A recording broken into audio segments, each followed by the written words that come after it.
Hello, magandang araw mga kababayan. So ang dami dahil na-topic ko once si Diwata. Ang dami na naman nag-forward sa akin nito. So nahuli daw siya. Pero alam ko nakapag-bail naman siya dito eh.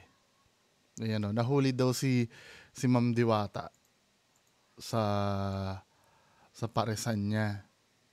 Slight physical injuries yung kaso. So, tingnan natin, no? At maraming nakikisimpatya, hindi naman na mawawala yun kasi nga, di ba? Marami siyang fans, marami siyang followers. Intindihin natin yung nangyari ng may utak. Di ba? Hindi yung forket. Hindi yung porket na inggit na naman yan. Intindihin nyo, gamitin ang utak. Ha? I-analyze natin mga kababayan ko. Hindi ako legal expert ha, pero gagamitin natin yung utak natin at intindihin natin kung bakit ganun yung nangyari. Sana ba yun? Nasaan na yun? Tingnan natin ha, kasi may pinanood ako dito eh. Dito muna tayo do sa pag-aresto kay Diwata. Ito ay uploaded sa News 5. Tingnan natin ito mga men. Diwata inaresto sa kasong slight physical injuries ng Pasay Police. Nakapagpiyansa ng 3,000.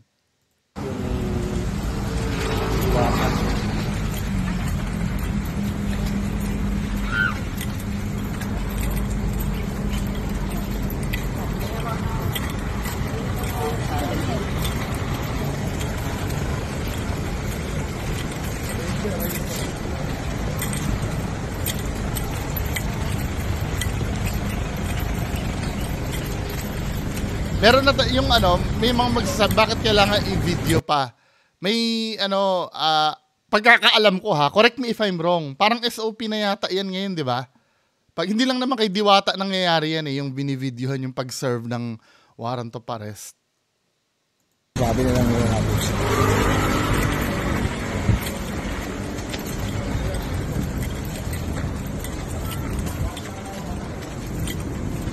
Kasi doon sa sino nga yung artista na nasa ang probinsya, no? Ganyan din eh, binidyohan din ng ina-arrest.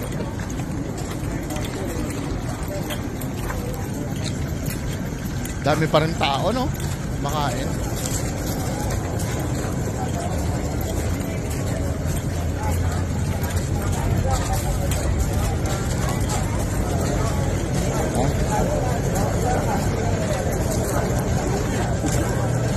Diwata. Hindi siya.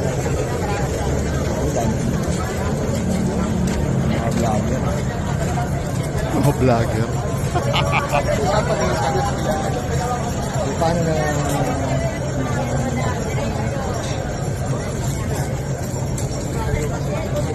ha?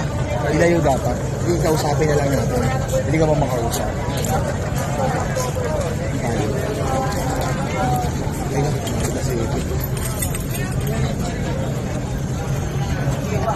Morning, Ben. Good morning daw eh, Tayo? Dito tayo. Mainit. Mainit? Good morning eh, arestuhin na. Daming daming yung may parking siya, no?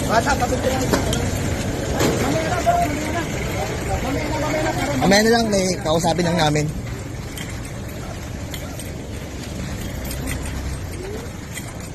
May office ka na pala dito ha, madam ha. Mga operatiba kami ng para formality book na ID ko. Ako ang chief ng warrant ng SAM. Ngayon, kasi, meron ko kasi warrant of arrest way back 2018 pero existence pa. Saan lugar yan? Ang complainant mo ay ikaw ba si Deo Balbuena? Matagal na yan Okay. Oo. So meron 2018 Tagal na. Alam mo itong kaso nito. Naayos ko na yun, alam ko. Yung Magallanes. So. Pero ngayon, pag-verify natin sa court, ito nga, pinacertified namin, April 8, 2024, existence pa. So, kailangan natin iserve ito. Pero hindi naman natin kailangan yung maging, Dito naman kami para, yan, yun, wala naman problema. ayusin na lang namin din, natin. Para makapag-piyansa kami kagad. Matagal na yan, alam ko okay na yan, naayos ko na yan. Okay, so, for the sake of formality, kasi ito ay mataas, pababasa namin sa Kasama na namin. yun, hindi na kailangan natin po sa sandok. Wag na. Basahin mo sa kanya yung kanyang Miranda Doctrine, kasi ng No, ano yan? ano yung muna siya kung siya yun? Anong pangalan mo? Deo po. Apelido? Balbuena. Deo Balbuena. Kami ang personalig ng Warrant and Subpoena Section ng Pasay City Police. Sa pamumuno ni Police Lieutenant Pacarona, Chief Warrant and Subpoena Section. Ikaw yung aming inaaresto sa bisa ng warrant of arrest na inihain ni Judge Alan Ariola ng MTC Branch 48 Pasay City sa kasong physical injuries. Kaya may karapatan manahimik, magsaulang kibot, magkaroon ng sarili mong pinagkakatiwalang abogado. Slight physical injury. Ikaw may karapatan manahimik, magsaulang kibot, magkaroon ng sarili mong pinagkakatiwalang abogado. Kung hindi mo kaya, servisyo ng abogado, ang gobyerno ay pagkakalooban ka ng isa ng libre. Ikaw rin ay may karapatan na sumailalim sa pagsusuri ng sarili mong pilit. Kung ikaw ay walang kakayahan, ang gobyerno ay pagkakaloob sa iyo ito muli. Lahat ng iyong sasabihin ay maaaring gamitin para o laban sa mga hukuman sa Pilipinas. Naiintindihan mo mga karapatang ito, sama ka sa amin, arestado. Hindi po, ayusin po natin yan. Ano lang naman ito, Bok? Thank you. Pero po, alam ko na, ibang asa naman ko, hindi ko na maalala, pero alam ko talaga na ayos na yan. Rogelio Magallanes, yung away mo dyan sa tulay. Sa tulay. Dati, 2018. 3,000 lang naman ang bail napunta nito. ka sa investigation. Oo. Dati kasi ako nakasin sa investigation, kaya tanda ko pa yun. Pero alam ko na ayos na yan eh. Sige lang kuya, ayun naman, willing naman. Siguro akala niya nag-usap sila sa barangay or tapos din akala nila nagkaayos na. Tapos tinuloy pala. Tandaan nyo, wait lang muna ha. Wait lang. Natatawa kasi ako sa mga comments dito. Nandito. Sabi niya ganun. Nahalungkat kasi sikat na si Diwata. Kinda true, Kasi siguro nung time na inisyo yung warrant of arrest na yan, siguro hindi pa siya alam kung saan siya makikita. 'Di ba? Netong sikat na siya, madali na siyang puntahan. Parang ganyan yung nangyari kay FLM. Ganyan din ang sinasabi ng mga fans ni FLM na bakit ngayon na lumabas yan, matagal na pala yung kaso na yan. Kaya nga ibig sabihin hindi na resolve nun dati. Tsaka tatandaan nyo 2018 pa yung kaso, wala pang Diwata nun, hindi pa siya sikat nun. Huwag niyong sasabihin na kaya siya kinasuhan kasi parang may nababasa ako dito. Kaya kinakasuhan dahil inggit daw. Tandaan nyo, wala pang pangalan si Diwata noon 2018. Wala pa siyang parisan noon. 'Di ba?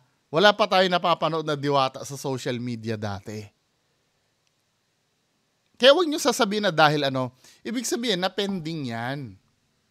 'Di ba? Nagkataon na ngayon si Nerve dahil madali na lang siyang hanapin ngayon. Sana yun na naiintindihan nyo. Tingnan mo mga comment, ibabagsak ka talaga pag kayo ang nandun kayo ang ilagay doon sa posisyon ng biktima. 'Di ba? Dinimanda niyo si Diwata noon, hindi pa siya kilalang Diwata noon. Natatandaan nyo? Hindi pa siya kilala, wala pa siyang parisan, hindi pa siya kumikita ng malaki noon.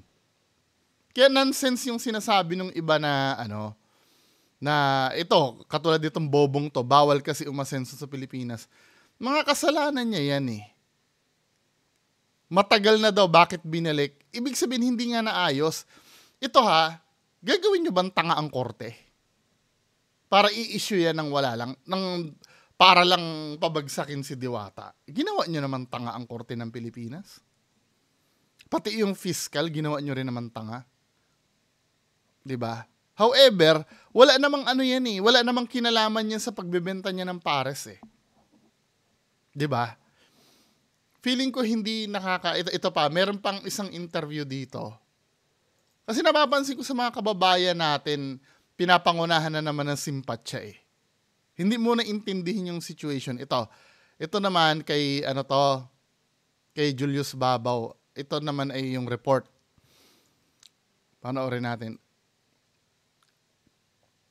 Sinagot ng social media personality at may-ari ng sikat na parisan na si Diwata ang mga kontrobersyang kinasasangkutan niya. Kabilang na riyan ang pag-aresto sa kanya at ilang beses na pagpapasara sa kanyang parisan. Naritong report. Habang abala sa pagsaserve sa mga customer sa kanyang parisan. Siyempre, ang dating na naman dyan ng mga fans niyan. Pinapabagsak si Diwata. Hindi. Darating talaga yan.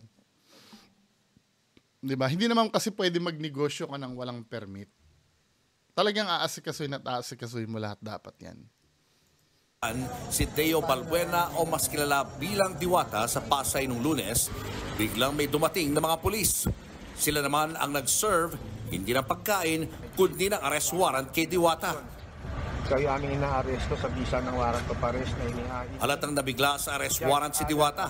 Bakas din sa mukha niya ang pagtataka. Para yan sa kasong slight physical injury na isinampalaban sa kanya noon pang 2018. Saan ko ba na narinig na yan yata hinampas niya daw yata ng walis? Dito ko rin ba napakinggan yun? Sa ibang bago? Slight physical injury. Ayon sa Pasay Police, nagbugat ang reklamo sa paghahampas ni Diwata ng walis tingting na nagdulot ng sugat sa complainant. Kusa namang sumama si Diwata at hindi na siya pinusasan pa. Sige po, ayusin po natin yan. Nakapagpiyansa naman ng 3,000 piso si Diwata, kaya siya pansamantalang pinalaya. Kanina, nakaparehang ko pa si Diwata at tinanong ko siya sa kumakalat na online na litrato ng kanyang mugshot. Pero itinatanggi pa niya ito. Yan ang problem. Huwag mo na itanggi. Mahal ka naman ng mga supporters mo. 'Di ba? Kung ikaw man ay nagkamali dati, 'di ba? Nagkamali ka dati. Hindi naman yan naaapektuhan yung lasa ng pares mo eh. 'Di ba? Hindi naman naaapektuhan yung sabihin mo yung totoo, 'di ba? Mamahalin ka naman yung mga followers mo. Dito kasi, ang tono, tinatanggi niya pa nung una. Pero ngayon kasi may mga kumakalat na litrato na Kino-cover up niya pa. Ay, wala yung pictures niya. Hayaan mo. Tama sasabihin mo, wala yung fake news daw. Sabihin mo na nagkaroon ka ng kaso dati. Hindi ka naman di ba? Hindi ka naman pababayaan ng mga fans mo ng mga supporters mo Ba't kailangan mong magsinungaling na may kaso ka talaga? 'Di ba? Wala yan. Marami kang supporters. Naiintindihan ka ng mga supporters. Unang-una, yung pinanggalingan mo naman talagang mundo before ay magulo talaga. 'Di ba? 'Di ba may nag-viral yata ito dati yung nabugbog siya? Something like that. 'Di ba? Minahal ka pa rin naman ng mga tao doon magpakatotoo ka na lang. 'Di ba? Ang importante diyan, hinarap mo yung kaso mo. 'Di ba? Kasi kung i-cover up na wala 'yon, hindi, don't. Sabihin mo nagkaroon talaga ng kaso kasi siyempre may sarili ka namang reason kung bakit hinampas mo ng walis 'yon. Hindi ka naman manghahampas ng pagganon-ganon lang 'Di ba? Halimbawa kung minura ka halimbawa, sapat na dahilan naman 'yun para hampasin mo ng walis yung kaaway mo. Hindi mo na kailangan itanggi yan. Kasi po pinagmumura ako 'di ba? Or siya po yung naunang may sarili ka naman reason kung bakit mo nagawa 'yun Inulit ko lang ba? 'Di ba? Hindi mo na kailangan katulad niya sabi mo fake news. Putya, may picture na nga na aresto ka Nirelease na nga ng Pasay Police yung video Ano ba? Ano yun? Fake yun. So, nakita ko na rin. Pero nang makausap ko ulit si Diwata ngayong hapon, inamin na niyang totoo. Tapos aaminin mo. Hindi, siguro, nasabi niyang fake, yung reklamo, fake siguro. I mean, siguro, ang gusto niyang palabasin dito, kasi yan na nagfu-fuel ng fire para ma-mislead yung mga followers mo, Pero iintindihin natin kaya niya siguro nasabing fake, siguro dahil sa palagay niya, yung pagkakaso sa kanya ay walang basihan. Sa palagay niya. Pero yun kung walang probable cause yun, hindi yun maaaprobahan ng piskal. At hindi ka may issuehan ng Kapag sinabi mo bang probable cause, ano yun? Ibig sabihin parang may dahilan pwedeng may dahilan yung pagsasampa sa'yo na reklamo. 'Di ba? Kasi kung walang probable cause yan, babasura agad sa fiscal pa lang, ligwak na yan. Ibig sabihin, pumasa, tapos na-issue ka ng warrant of arrest, may probable cause talaga. Ngayon, didepensahan mo sa korte yan. Hindi porkit nakapagpiyansa naman na siya dyan, tapos na yan eh. May ongoing pa yan na Siguro ang feeling ko ganito ang nangyari dyan, Feeling ko ganito lang ang nangyari. Pero gusto ko rin marinig kung ano yung theory nyo kung ba't nangyari. Siguro noong 2018, syempre, pagka halimbawa, lalo na pag nasa environment kayo ng hindi naman formal na yung talagang kaso-kasuhan. Kasi alam naman natin yung mga kaso-kasuhan na yan, mga pangmayaman lang yan, di ba? Dito, pagka nakatira tayo sa, let's say, sa katulad ng mundo natin na nasa kalye lang tayo nakatira, yung justice nasa kamay natin eh. Yung halimbawa, nagsuntukan lang tayo dyan sa wala na magkakasuhan. Ang pinakamatindi na natin, barangay na lang. At sa barangay pa lang, magkakaayos na tayo. Diba? Siguro inisip ni Diwata ganon. Siguro nag-usap na sila somewhere na akala niya ay okay na nasettle niya na. Syempre, tinuloy pa rin siguro yung demanda. Diba? Siguro hindi na satisfied dun sa nila, pag-uusap nila. Kaya siguro nagulat siya. Ngayon, ang kadalasan tanong, bakit ngayon, katulad doon sinabi ko kanina, bakit ngayon lang nilabas yan? Talagang halatang halatang may may galit kayo kay Diwata, gusto nyong pabagsakin. 'Di ba? Utak na lang naman kasi ang gagamitin nyo. Unang-una, hindi naman mag-aaksaya ang korte para maraming pwedeng pabagsakin kaysa kay Diwata. Yan ang tatandaan nyo.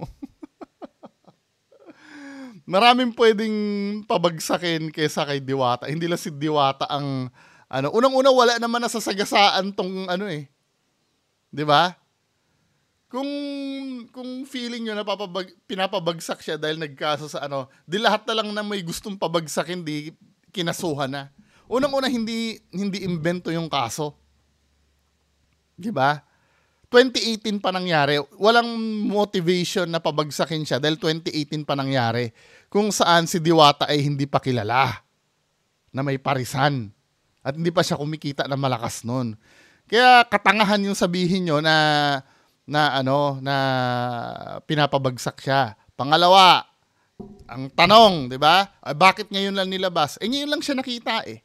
Maaring nung time na lumabas yung warrant of arrest niyan dati, hindi siya makita, hindi siya mahagilap kung nasan siya. Ngayong sikat na siya, syempre, nakahabol na yung parang si anong name niya?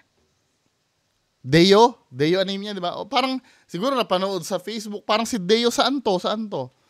May kaso yan hanggang sa namukaan na siya, saka siya ngayon pinaaresto. Di ba? Ganun ang istorya, hindi porkit may konting factor na naging sikat siya kasi madali na siyang hanapin eh. Parang naalala niyo yung kaso ni Francis Leo Marcos. Yung fake Marcos, yung nagpapanggap na Marcos. Na tumutulong-tulong. Nagpakita kasi siya sa social media. Nagmayaman challenge siya nun. Nung napanood siya nung mga may atraso sa kanya, na kumasa sa kanya, finalo up na siya na nandun na naglabasan yung mga kaso niyang estafa, land grabbing, human trafficking, anti-alias. Diba? Tapos nung sineserve na sa kanya lahat ng mga warrant of arrest niya, yun ang ginamit niyang pang simpatya sa mga tao na, kinulong tayo dahil tayo tumutulong. Gunggong, hindi ka kinulong dahil tumutulong ka, dahil may mga kaso ka, kaya ka kinulong. Parang ito, isasaksak na naman sa isip ng mga iba na kaya hinuli si Diwata kasi sumisikat na. Intindihin niyo muna kung bakit siya hinuli. 'Di ba? At yung paghuli sa kanya, hindi naman nakakaapekto yung sa negosyo. 'Di ba? Still sikat pa rin naman yung Okay lang sana halimbawa kung ang pagkakahuli sa kanya ay madumi yung pagkain na binibenta niya. Pwede makaapekto yung sa negosyo. Pero wala namang namang kinalaman yun eh. 'Di ba? Wala namang kinalaman. Huwag kayong mangamba. Huwag kayong ma-trigger mga Yan ay personal problem ni Diwata na lahat tayo, meron tayong personal problem na ganyan. Na walang kinalaman dun sa trabaho natin. 'Di ba? Pati dito sa, let's say halimbawa, isa kang vlogger, ako, no? Kakalkalin nila Donski yung mga kaso ko na nagnakaw ako ng alahas sa nanay ko. Na walang kinalaman sa pagbablog ko. 'Di ba? Yun yung gustong magpabagsak. 'Di ba? Pero yung itinatama lang naman yung mga ginawa mong pagkakamali, magkaiba 'yon. 'Di ba, men? Sana naiisip nyo. Pagpatuloy natin 'to. Mga mugshot na kumakalat online. At ang sabi niya, hindi na niya maalala kung sino ang sinasabing tagal na rin nasaktan kasi. niya. Kaya panawagan niya, magkita na lang sila at makapag-usap ng maayos ng complainant. Handa naman daw mag-sorry si Diwata. Baka naman meron pang ibang kasong... Oo, sorry lang ang katapat niyan pag mga ganyan. Sorry lang yan. Siyempre, abutan mo na rin. Baka mamaya mahirap ang buhay nung nagreklamo sa'yo ngayon. Pwede, baka maging kaibigan mo pa. Laga ulit kay Diwata. Wala na hong ibang kaso si Diwata sa inyo? Sa ngayon po, yun lang po ang pagkakalam ko, itong kaso itong amin. Nako, yan ang problem. Ito pa yung isang problem. Ganito yung nangyari kay FLM eh. Tama ba ako, Jack Patty, kung sakali nanonood si Jack Patty? Si FLM ay inaresto sa isang kaso. Sa yung optometry law. 'Di ba? Kasi ang ginawa ni FLM noon, namigay siya ng salamin nang walang supervision ng mga professionals. Yung optometry law kasi, bawal kang magbigay ng salamin kapag walang gabay ng optometrist. Tama ba ako? Ano bang pagkaiba ng optometrist sa ophthalmologist? Nakalimutan ko na Basta hindi gabay ng doktor. Wala kang gabay ng doktor na namigay ka ng salamin. Yun lang ang initial na kaso ni FLM. Yun ang nangyari kay FLM. Nung inaresto si FLM, si Francis Leo Marcos to nung inaresto siya, 'di ba nagpiano, may tinatawag na piano, 'di ba? yung fingerprint mo. Yung kaso na yung kaso ni Francis Leo Marcos wala nilagay sa database Nung nagpiano siya, kinuha yung fingerprint, yung biometrics niya. Siyempre sa NBI, 'di ba, pagka previously kumuha ka ng clearance sa NBI, nire-record yung yung fingerprints mo doon. Doon siya nadali. Nung iniscan yung fingerprint niya, naglabasan ang tunay na pangalan pala ni FLM, Norman Mangusin. Lumabas ngayon yung mga kaso ni Norman Mangusin na dapat Francis Leo Marcos lang. Doon siya nadali nung iniscan yung fingerprint niya sa NBI. Lumabas yung ni Norman Mangusin, kaso ni Norman. Doon siya nadali, doon siya napakulong. 'Di ba? Doon na siya nakulong ng ilang taon. At doon na rin nalaman na peking Marcos siya. May pinatupad. Malayo pa. Pero so far, wala naman daw na scan sa na ibang kaso pa si Diwata. Pero malayo na ang narating ni Diwata magmula nang mag-viral siya nang masangkot siya sa pakikipagbugbugan sa mga nagdodroga umano noong 2016. Pero kahit may-ari na siya ng isang sikat at patok na parisan, ilang beses din itong napasara at ilang beses siyang lumipat ng pwesto. Okay na, pinaprocess ko na yung permit. Pero wala pa time permit pero pinaprocess ko na. Sa kabila ng mga pagsubok, tuloy ang pagsusumikap ni Diwata. Kahit pa may May inspection pa kasi yan, men bago ka ma-aprobahan ng Kasi ang alam ko yan, sa bagay hardware kasi kami nun Iba ang processing ng ng food business sa hardware Kasi nung sa Ace Hardware, ako naglakad ng papel nun. Ace Hardware Valenzuela sa SM. Ako naglakad ng papel nun. Malayong-malayo siya sa sa procedure ng dapat niya dito kay Diwata bago siya nagtayo ng ganyan, dapat may permit. Mabuti pa nga siya, may special treatment siya Nagnegosyo muna siya bago siya hanapan ng permit, binigyan siya ng pagkakataon. Yung iba, hindi ka pwede magbukas ng wala kang permit. Kasi pag nag-operate ka na wala kang permit, sara ka talaga lahat. Lahat ng isasara mo, lahat ng branch mo or yung tindahan mo, sarado talaga dapat yan hanggat wala kang permit. Syempre, dahil sikat siya, hindi naiintindihan ng mga supporters ni Diwata eh. 'Di ba? Syempre, dahil sikat siya, 'di ba? Sikat yung maraming sympathizer, medyo nahihiyang binigyan na lang siya ng pagkakataon. Pero dapat talaga bago ka mag-operate may permit ka. Kasi yun nung na-under kami ng SM, ibang processing, may inspection pa yan eh. Ng sanitation office. 'Di ba? Ang dami pang pagdadaanan yan, men. Don't know kung binigyan naman siya ng pagkakataon kasi nga isa rin siya sa nagbibigay ng revenue sa sa syudad siguro ng kung saan man syudad nandoon siya, no? Kaya lang, consider pa ba yan? Kasi hindi pa siya, nagbabayad na kaya ng tax to si Diwata. Anyway, mga kababayan ko. 'Di ba? Kahit sabi mong tourist attraction na lang siya, kasi dinadayo siya kahit galing sa ibang panig ng Pilipinas 'Di ba? Marami naman gustong tumulong sa kanya. Kaya lang talaga, pag may mga pagkakataon na ganyan, we need to accept. Hindi naman maapektuhan yung Kahit ano pa mangyari kay Diwata, ang pag-uusapan pa rin naman dyan yung lasa ng niya Lasa nung paresan niya. Mga taong humihila sa kanya pababa. Edit ba ako sa mga basher, di ba? At the end of the day, hindi sila mag-aangat sa sarili ko, ako pa din. Yes, nainis ako, pero mas lamang pa rin nakangiti ako. So, yun lang. Anong tingin nyo dito mga kababayan ko? Comment nga kayo sa baba. Maraming salamat po. Bye-bye.